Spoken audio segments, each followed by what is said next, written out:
షష్ఠీదేవి చరిత్ర చెబుతున్నా విను.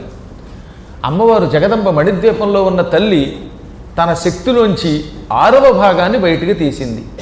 6వ భాగాన్ని సంస్కృతంలో షష్ఠి అంటారు. అమ్మవారి దగ్గర గొప్ప శక్తి ఉందిగా, మహాశక్తి, అది పరాశక్తి. ఆ పరాశక్తిలో 6వ భాగం షష్ఠి అని పిలువబడుతుంది. ఈ 6వ భాగం ఒకప్పుడు ఒక సుందరీమణిగా రూపం దిద్దుకొన్నది.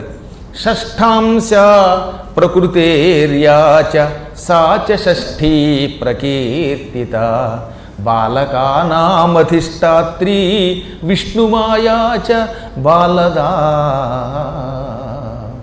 అమ్మవారిలో ఉన్న 6వ శక్తి షష్ఠి అనే పేరుతో ఒకప్పుడు అవతరించింది. అంటే అమ్మగానే ఉంటుంది, అమ్మలోంచి కొంత శక్తి బయటకు వచ్చి ఒక స్త్రీగా ధరించింది, ఒక స్త్రీ రూపం ధరించింది. ఆవిడే షష్ఠి. ఆవిడ పిల్లలకి అధిష్టాన దేవత, పిల్లల్ని కాపాడే శక్తి ఆవిడ. విష్ణుమాయ అని కూడా ఆ తల్లిని పిలుస్తారు. ఇంకా పిల్లల్ని ఆవిడ కాపాడినట్టు ఎవరూ కాపాడలేరు. ఆవిడని షష్ఠి నాడు పుట్టింది కనుక షష్ఠీ తిథి నాడు పూజించేవారు. ప్రతి నెలలోనూ కూడా శుక్లపక్షంలోనూ కృష్ణపక్షంలోనూ షష్ఠీ తిథి వస్తుంది. ఒక్క శుక్లపక్షంలో వచ్చే షష్ఠీ తిథి నాడు ఈ తల్లిని భక్తి శ్రద్ధలతో పూజిస్తే మన పిల్లలకి ఆయువు పెరుగుతుందిట.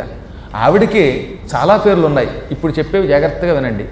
మాతృకాసుచ విఖ్యాత దేవసేన అభిధాచ యా.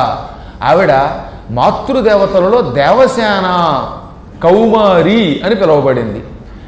ఆవిడ ప్రాణం కంటే ఎక్కువ ఎవరికి? స్కందునికి. సాధ్వి స్కందభార్యాచ సువ్రత.